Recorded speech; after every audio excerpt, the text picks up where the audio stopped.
Fé com o pastor Eduardo dos Santos e fé para vencer.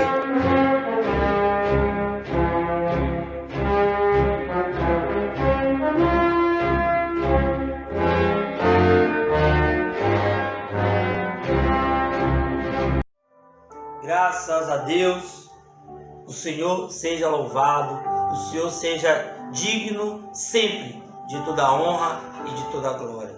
Pastor Eduardo, quem vos fala, estamos trazendo mais uma mensagem para te abençoar, para tentar te ajudar, fazendo o máximo que posso. Amém? Não sou teólogo, sou apenas um humilde pastor, seu servo, à disposição para te ajudar, tirando dúvidas dentro daquilo que eu posso, tá bom? Vamos, antes de iniciarmos, orar, falar com Deus. Vamos pedir ao Senhor direção em nome do Senhor Jesus Cristo. Deus, Pai Todo-Poderoso, grande é o Senhor e muito digno de louvor, ó Senhor da glória. Tu és maravilhoso, santo, santo és o teu nome. Abençoa, ó Pai, os ouvintes que estão, ó Deus, assistindo, meditando nesses estudos, Senhor. Ajuda os teus filhos, é o que eu te peço, te agradeço, no nome do Senhor Jesus Cristo. Amém? Graças a Deus. Irmãos,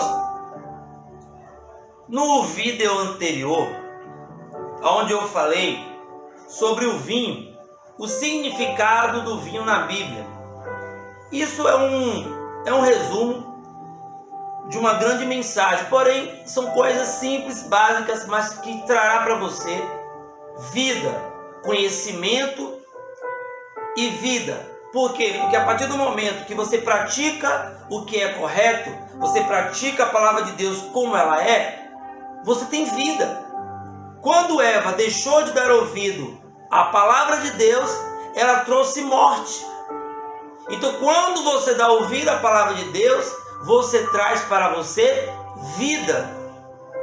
Em 1 Coríntios capítulo 11, na ministração da Santa Ceia, a Bíblia diz que aquele que come e bebe indignamente, come e bebe para a sua própria condenação. Então, queridos, um esclarecimento que foi dado sobre o vinho extraído na hora, sobre o shecar, aquele vinho que é o embriagante, o tiroche, que é aquele que é extraído na hora, esse tem fermento. Extrair já está com fermento. Não, irmão, isso aí não é uma coisa, não é mágica, irmão. Isso não tem mágica, é uma coisa natural. Então ele tem o seu processo. Então eu queria dar continuidade falando sobre o vinho. E hoje eu estarei entrando na Santa Ceia e tocando nesse assunto referente ao fermento, porque na mente das pessoas o que mais elas focam é essa expressão vinho. Quando se fala de vinho para a classe que nós chamamos religiosa, ou a classe que nós conhecemos, que é muito pegada à expressão vinho, e diz logo: esse vinho tem álcool. Esse vinho tem álcool. Deus condena o vinho. É do diabo, vai embriagar o irmão. O irmão é um ex-viciado em bebidas alcoólicas. Como é que ele vai beber vinho na Santa Ceia?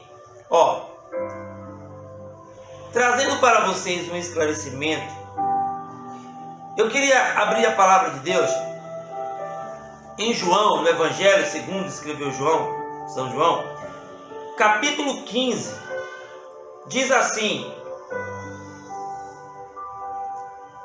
continuação das últimas instruções aos discípulos. Eu sou a videira verdadeira e o meu Pai é o lavrador. Toda vara em mim que não dá fruto, atira e a limpa. Toda aquela que dá fruto, e limpa toda aquela que dá fruto, para que dê mais fruto. Vós estáis limpos pela palavra que vos tenho falado. Estais em mim e eu em vós. Como a vara de si mesma não pode dar fruto, se não estiver na videira, assim também vós, se não estiverdes em mim. Jesus é a videira verdadeira. O que eu trago com esse texto? O que eu consigo extrair deste texto? Quando eu uso a expressão dizendo que Jesus ele é a videira verdadeira e que o Pai é o agricultor, eu sei que da videira eu vou extrair uvas. Porém, todo ramo que não dá uva, que não cresce, que não dá fruto, ele corta. Mas vamos entender que quando as pessoas misturam, quando as pessoas conseguem distorcer o capítulo 15, e desses ramos estão nascendo maçã do pera, nascendo mamão, porque a questão toda, olha onde eu vou chegar, a questão toda é que quando se prega a palavra de Deus como ela é, se a videira tem que produzir uva, por que nós temos muitos aí produzindo milhares de coisas menos uva? Aí você entende por que a confusão na mente das pessoas com relação ao vinho? Porque se é extraído da uva, se aquele sumo é extraído da uva, eu vou dar outro nome a ele? Não, eu tenho que dar o nome ao vinho.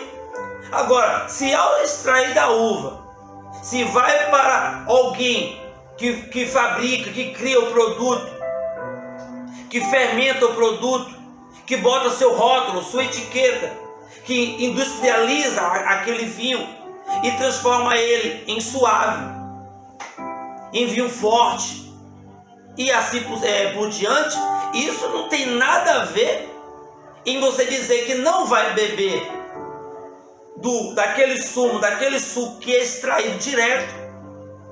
Ou seja, quando ele é extraído direto, eu posso ter um suco? Posso ter um suco. Mas, porém, todo suco de uva que está sendo industrializado e vem como suco, ele vem com açúcar, ele é doce. Nós temos aí suco de uva integral, temos aí diversos aí, que vem assim, ó, sem açúcar. Mas, porém, todos esses sucos têm validade. Por quê? Porque ao passar daquele período ali, e outra coisa, mesmo tendo validade, após ser aberto, ele tem um período de consumo. Então, se você pega um vinho integral desse aí e diz, pastor Eduardo, esse vinho não tem álcool. Ok, eu conheço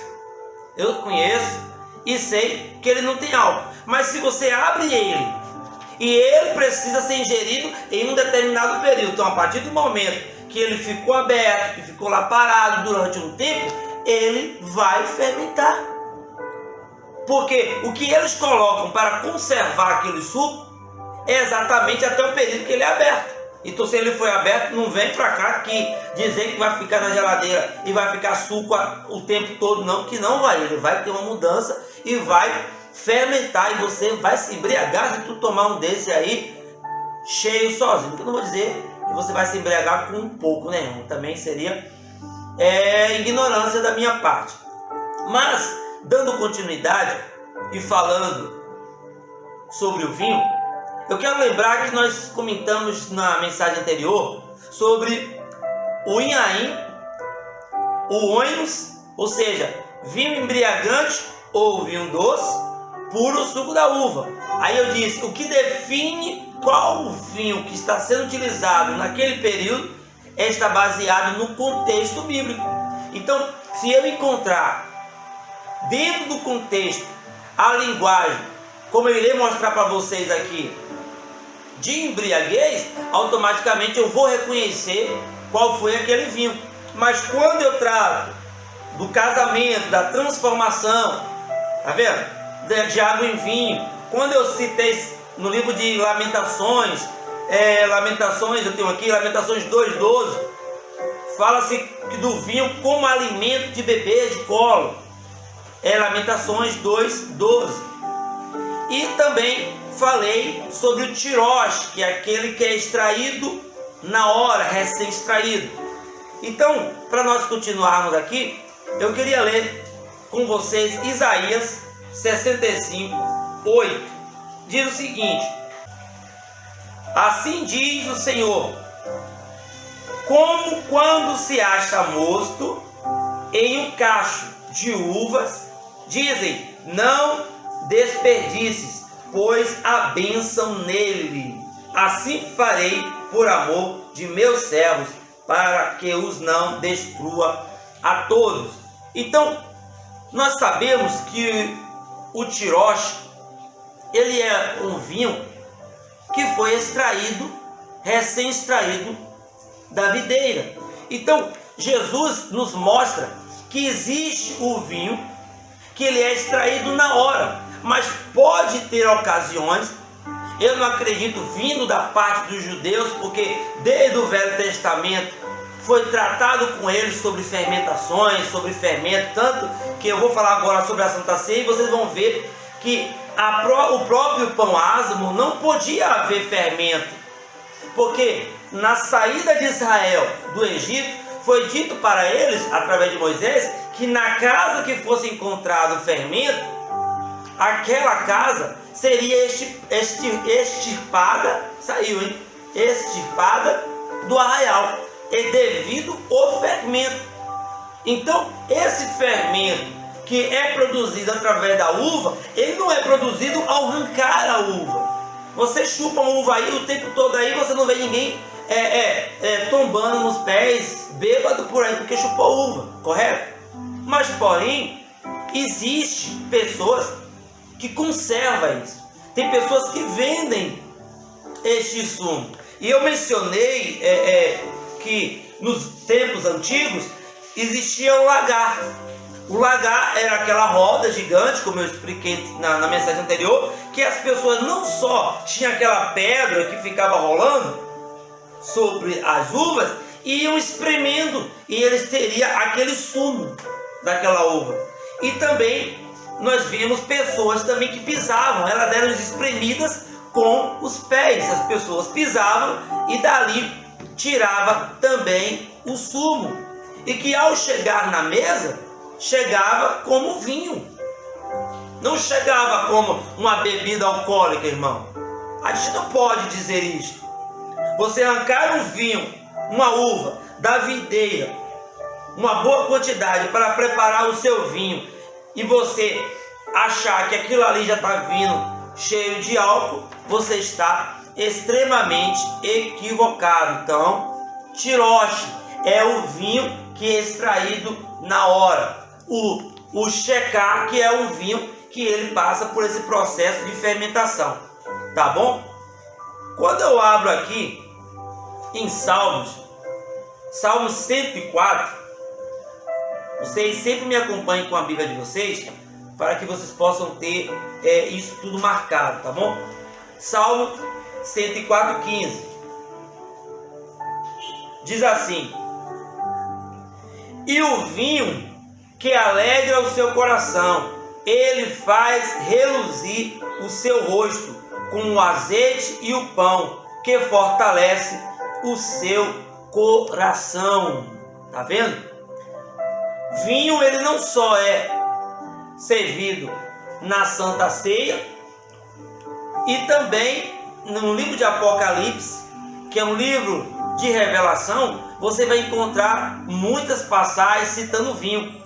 E o vinho, por sua vez, ele tem uma tradução.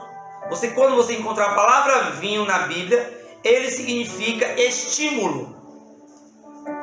Estímulo. Então, quando você vê a ligação da palavra vinho, tá vendo? Da palavra vinho, mais o óleo, você vai encontrar estímulo e óleo, que simboliza o Espírito Santo. Você vai ver o pão simbolizando a palavra. Então, o vinho, ele tem o seu significado.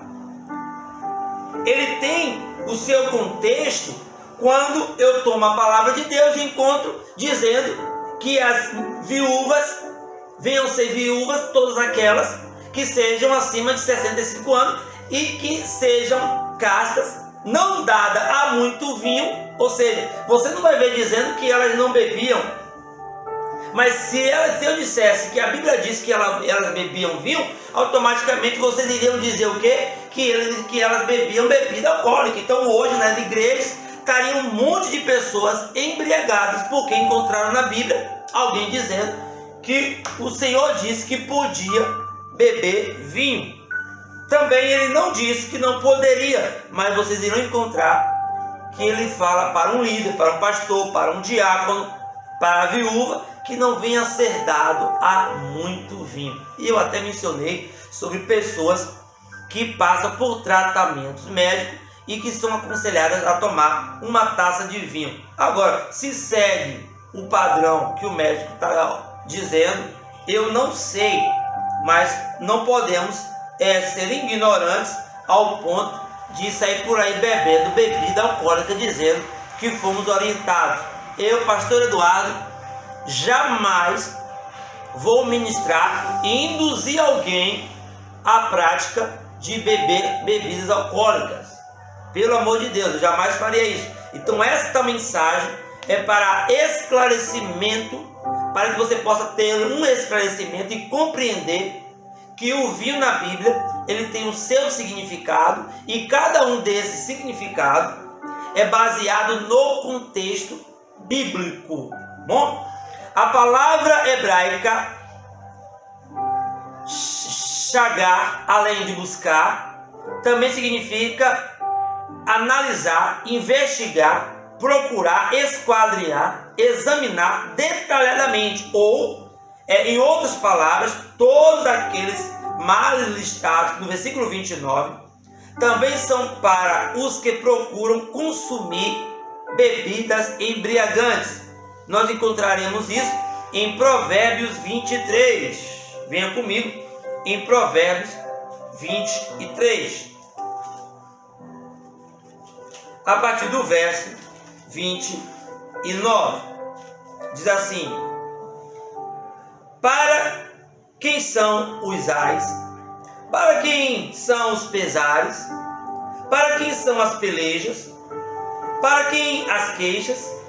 Para quem as feridas sem causas? E para quem os olhos vermelhos? Para os que se demoram perto do vinho, ouça isso, para os que se demoram perto do vinho, para os que andam buscando bebida misturada.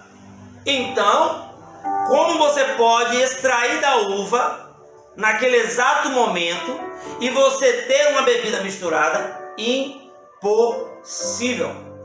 Impossível. Ela só vai haver qualquer tipo de mudança e alteração química ali se ela for estocada, se ela for conservada em locais onde ela possa entrar no seu processo de fermentação. Então, esses ais são exatamente para essas pessoas.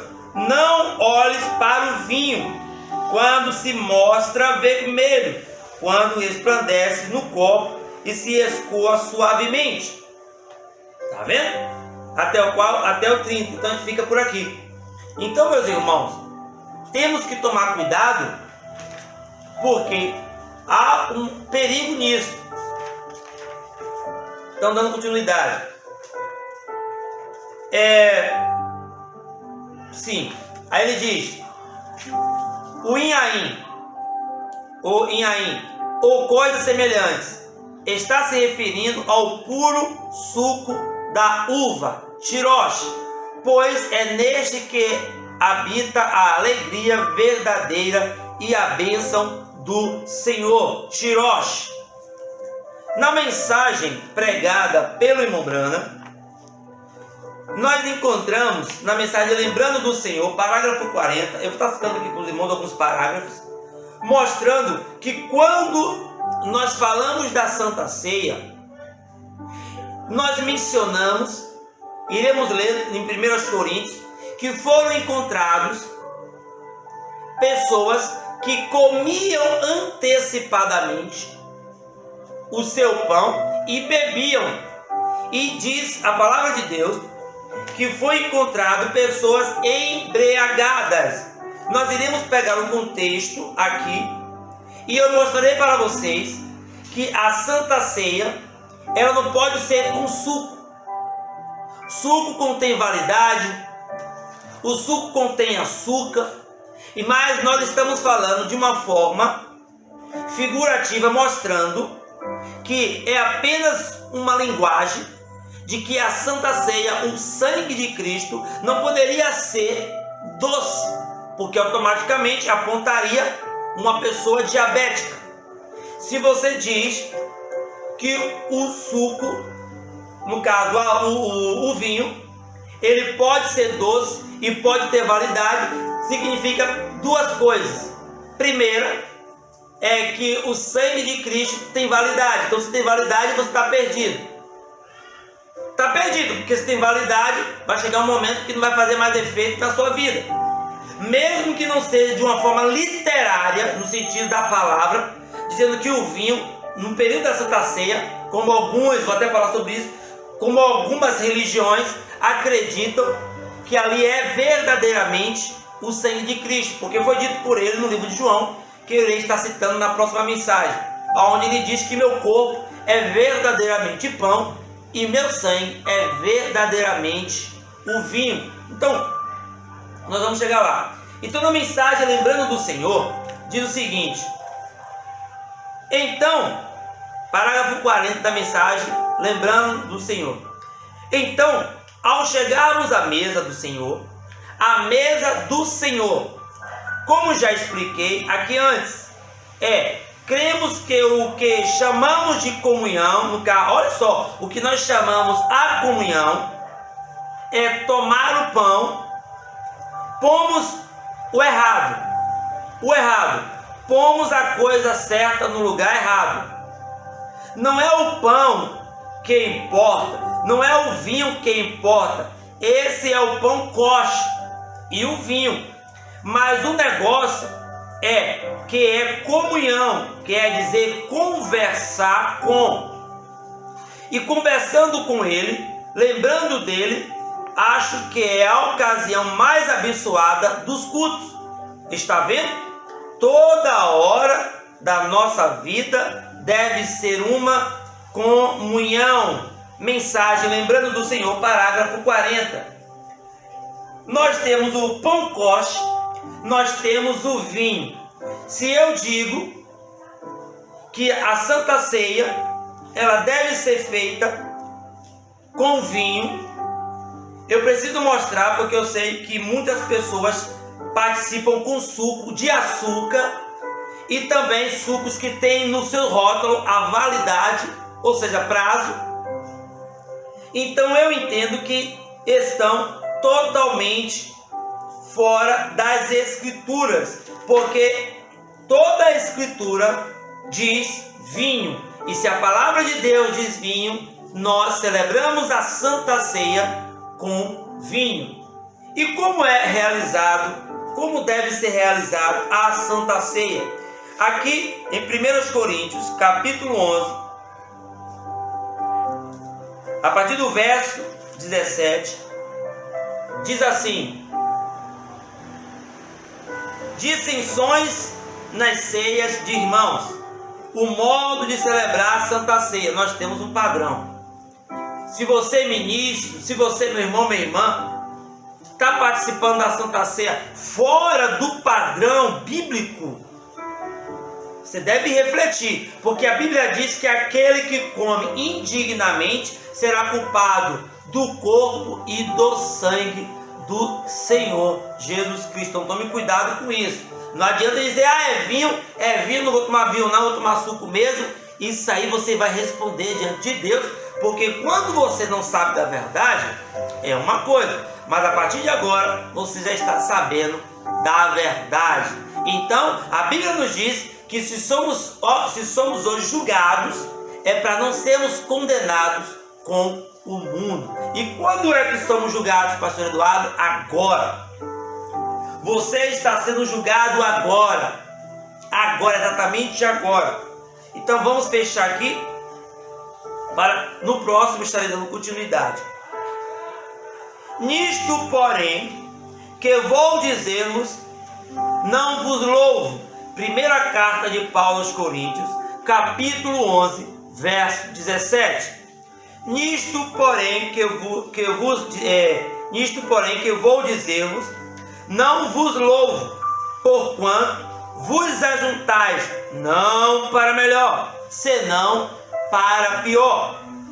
Porque, antes de tudo, ouço que quando vos ajuntais, tá vendo? Na igreja, há entre vós dissensões, e em parte creio. E até importa que haja entre vós heresias, para que os que são sinceros se manifestem entre vós. De sorte que, quando vos ajuntais num lugar, não é para comer a ceia do Senhor. É para quê então? Vamos ver? Porque comendo cada um, toma antecipadamente a sua própria ceia. Assim, um tem fome e outro embriaga-se. Um tem fome e o outro embriaga-se. Olha, eu não preciso nem traduzir isso aí. Eu não preciso nem traduzir. Será que eu preciso de algum dicionário bíblico, de algum teólogo, para me explicar que o contexto que foi lido aqui, essas pessoas não estavam embriagadas, e a própria palavra diz que foram encontradas embriagadas?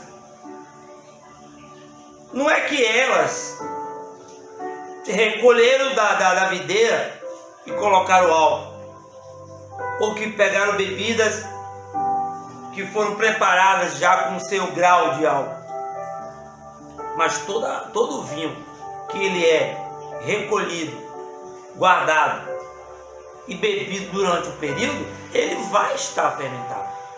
Mas o que eu mostro para vocês é que na Santa Ceia não é para ninguém estar bebendo uma taça de vinho. Na Santa Ceia não é para ninguém estar bebendo um copo cheio de vinho. Queridos, tudo é feito com ordem e com decência. Aquela pessoa que viveu anos e anos como alcoólatra e se converteu e se libertou, quer dizer que na Santa Ceia, ao participar do vinho, ela vai voltar para o mundo? Ô, meu irmão, o que é isso? O que é isso? Nós precisamos compreender que esse fermento que é produzido por ela é dela mesma. Agora, porém, o excesso dessa bebida automaticamente deixará você embriagado. Então essa contenda, essa dissensão, essa desordem na igreja de Corinto, foi por esse motivo que Paulo teve que chegar e colocar ordem.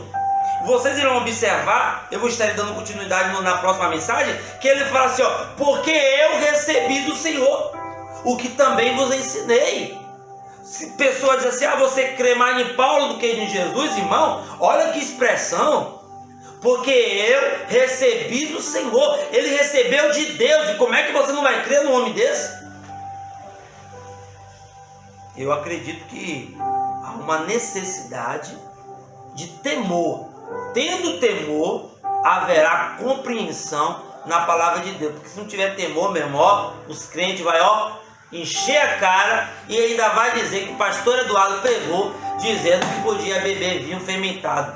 Temos que ter muito cuidado. Então, deixo bem claro, é errado o consumo de bebida alcoólica.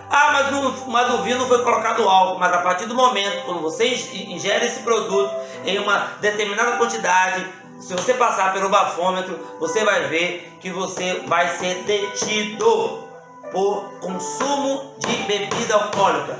Então, já estou deixando meu recado para aqueles que têm dificuldade no seu entendimento. Tá bom? Então vamos orar agradecendo ao Senhor. E ouça o próximo vídeo, assista, para que você venha conhecer a verdadeira Santa Ceia e também o pão. Porque eu não vou falar do vinho só, vou falar do pão, porque, meu irmão, estão comendo pão fermentado. E vamos agora entender por que isso está acontecendo. Tá bom? Deus te abençoe, Deus te abençoou, me abençoou também. Vamos orar em nome do Senhor Jesus Cristo. Bondoso Deus e Pai Celestial, até aqui o Senhor tem nos ajudado. Até aqui o Senhor tem sido com teus filhos. Abençoa cada um deles, abrindo seu entendimento, trazendo clareza para as suas vidas. Guarda e protege a cada um deles, no nome do Senhor Jesus Cristo. Amém, amém. Graças a Deus. Deus te abençoe, em nome de Jesus.